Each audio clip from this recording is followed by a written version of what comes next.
Hello, it's me.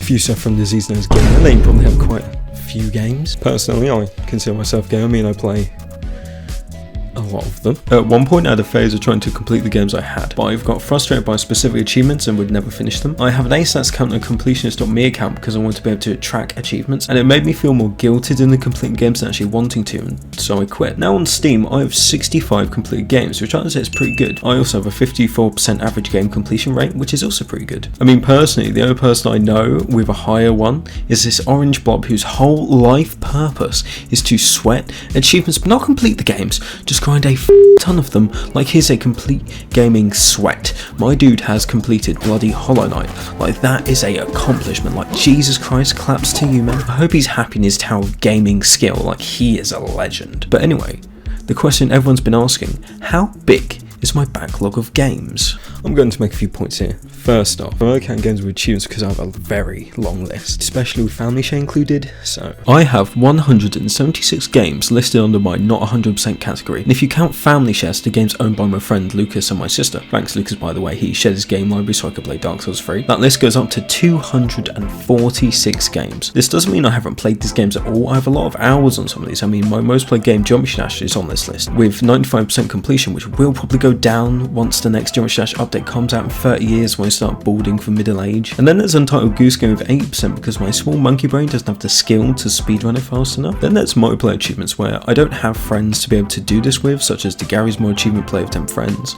or Party Planner in A Hat in Time where you have to participate in an online party with 10 or more total friends, which is just makes me feel sad.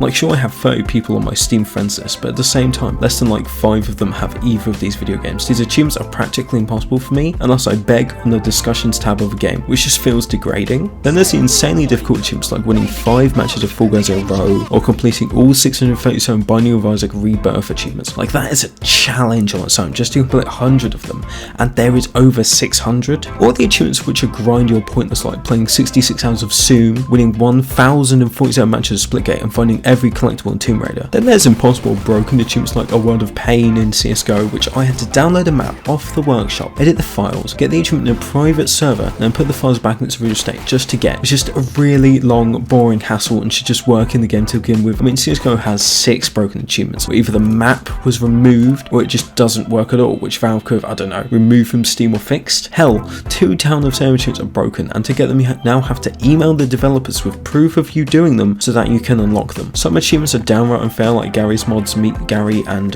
Waste a Year of Your Life achievements, which require you to literally play Gary's Mod for 365 days worth of playtime and play with Gary, who doesn't even play Gary's Mod anymore. Hell, I don't think I've even ever seen him online when I check his profile. Then there's games such as Halo Master Chief Collection and Team Fortress 2, which literally have so many achievements it is batshit crazy to assume I'm going to 100% them. And personally, I want to complete Halo MCC one day. I probably will, but that's going to take years of dedication and work on something where some achievements have dead servers. I mean, I would literally have to boost it by streaming it and getting people to play once I have viewership and live streams, which by the way, I don't have. That's mostly because I don't stream often. Also, humble brag, I do own the Halo Encyclopedia, so I haven't read it all yet, but you know, I'll get around to it. I'll do it eventually. It's very, very big, very long.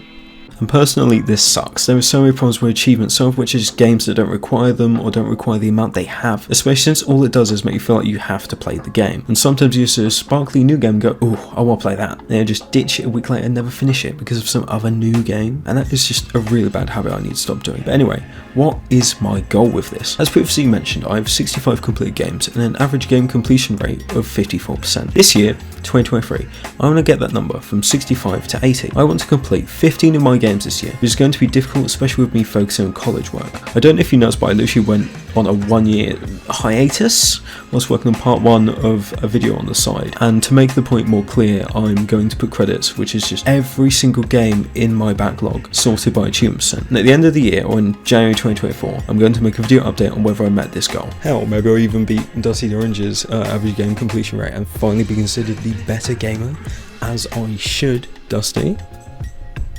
I'm coming for you. I'm coming for your title. I will be the better gamer. There's no question about this. It is fact. It is law. I will beat you. I will beat you. Thank you for watching. This is a shortish video, I know, but I want to talk about this. I'm also working on a video about Not For Broadcast, which I may or may not finish. I plan on getting it out before the first DLC release as a sort of free promotion for them, but I've now missed that deadline. So in the meantime, Not For Broadcast is a really cool game. You work in a broadcast studio, it's a very funny political game. They've just released Live and Spooky, a horror DLC in the VR version of the game, which if I remember correctly is how the game was originally meant to be played, and I think that's really cool. So check the game out, and yeah, maybe I'll finish the video too. I've also released my 2x2 video, which is going to be on the screen.